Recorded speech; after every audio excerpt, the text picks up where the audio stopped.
पवन पुत्र हनुमान की। उनकर के धैलस नाम बजरंग बली, बजरंग बली, बजरंग बली। उनकर के धैलस नाम बजरंग बली। संदीप बाबू, संदीप बाबू। कितना ले करी हनुमत के बखानी, गजब बली लउन पर कहानी, गजब बली लउन पर कहानी।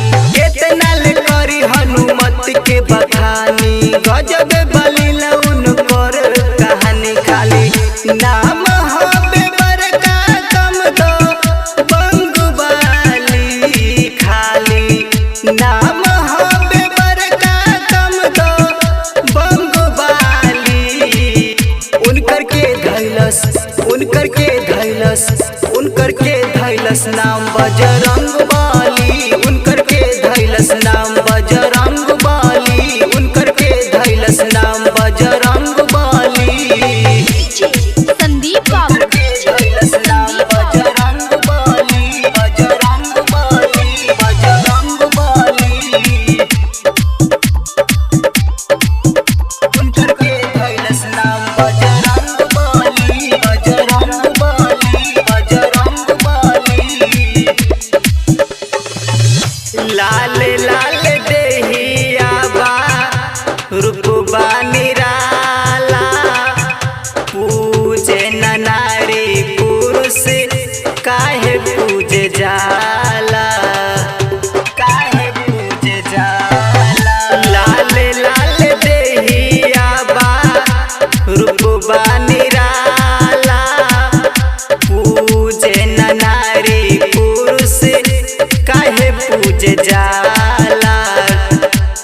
शोभे सिर पर मुकुट कनवा में बाली, शोभे सिर पर मुकुट कनवा में बाली।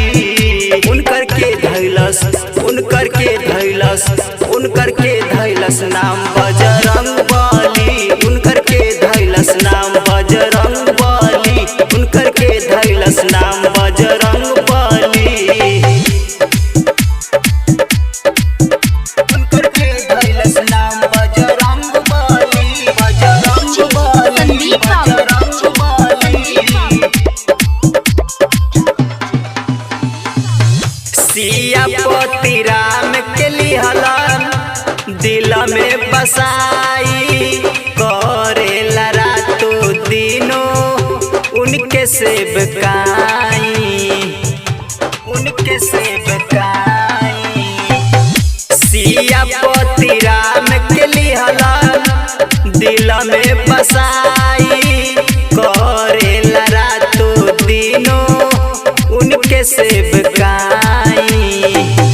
मुकेश के दर्शन दे दी झोली बा खाली, मुकेश के दर्शन दे दी झोली बा खाली। राम जी धैले, राम जी धैले, राम जी धैले नाम बजरंग बली। राम जी धैले नाम